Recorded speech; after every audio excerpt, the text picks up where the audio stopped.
Hello Virgo, Sun, Moon, Rising, and Venus signs. Kamusta kayo? Sana po nasa mabuti kayong kalagayan.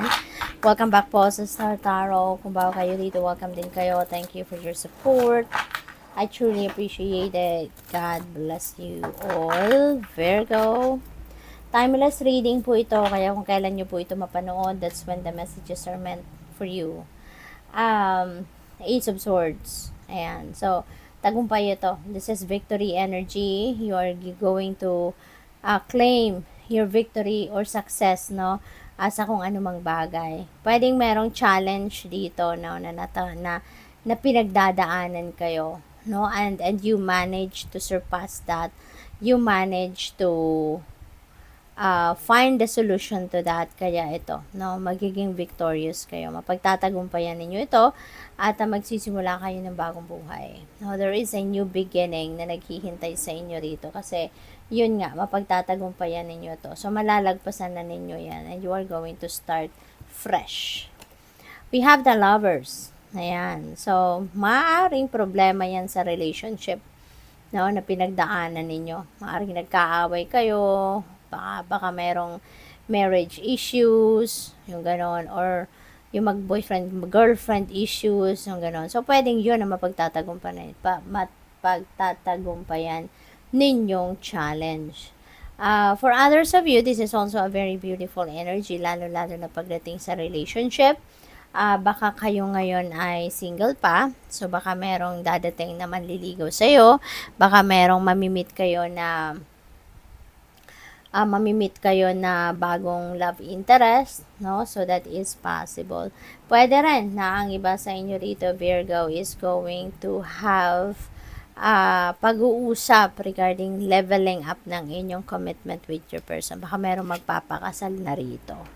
Two of Pentacles, decision, no? This is decision making. Lovers also, energy signifies decision making. Kaya, pero ito related naman to sa relationship na decision. So, Two of Pentacles could be a decision regarding money, no? So, pwedeng may financial obligation na kailangan i-prioritize. Baka yun ang pinag-iisipan ninyo sa ngayon.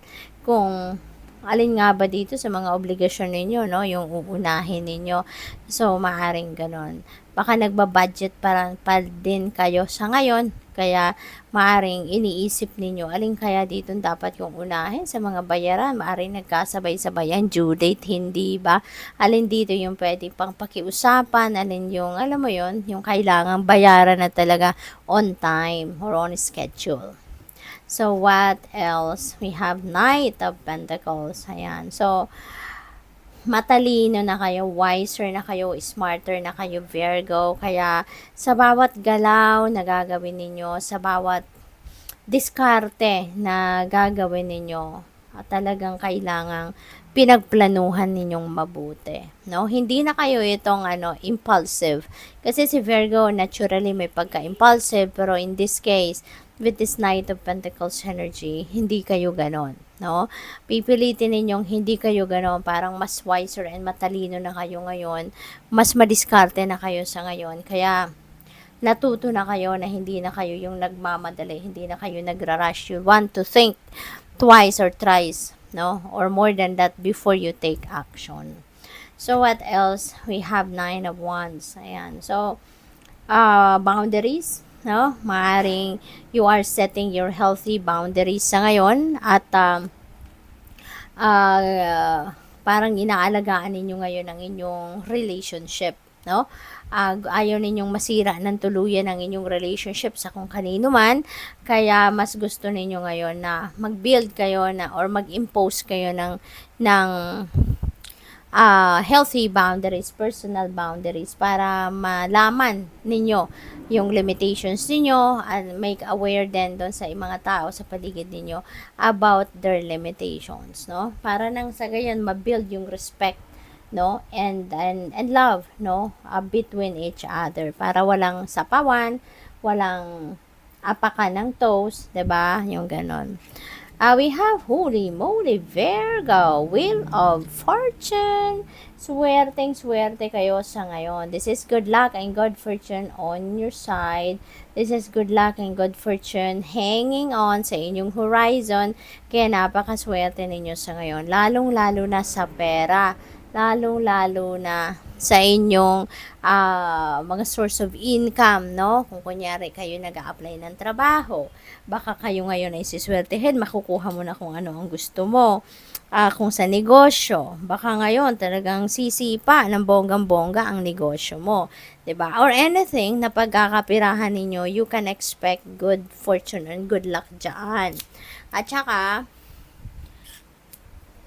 maaring time na ito na magkakaroon kayo ng kagaanan, no, sa kung anong iba't ibang bagay na inaasikaso ninyo or iba't ibang sitwasyon na dinideal with ninyo. Tutulungan kayo ng universe dito, no, na maging maayos ang inyong sitwasyon, mas maging maayos. Okay? Ano ito this is going to bring forth positive changes. Maraming movement, maraming pagbabago ang magaganap sa buhay ninyo, and this is for the better. Kaya napakaganda.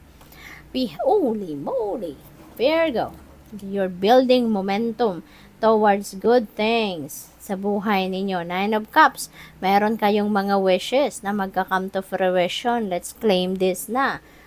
Virgo, no? Meron kayong mga wishes, dreams that are coming to fruition na sa ngayon. Kaya you are going to be very happy. You're going to be very abundant, prosperous, maswerte kayo sa pera. 'Di ba? Yung magiging masaya kayo kasi yung mga heart's desires ninyo will be here, will come to fruition. So napakaganda. Napakaganda.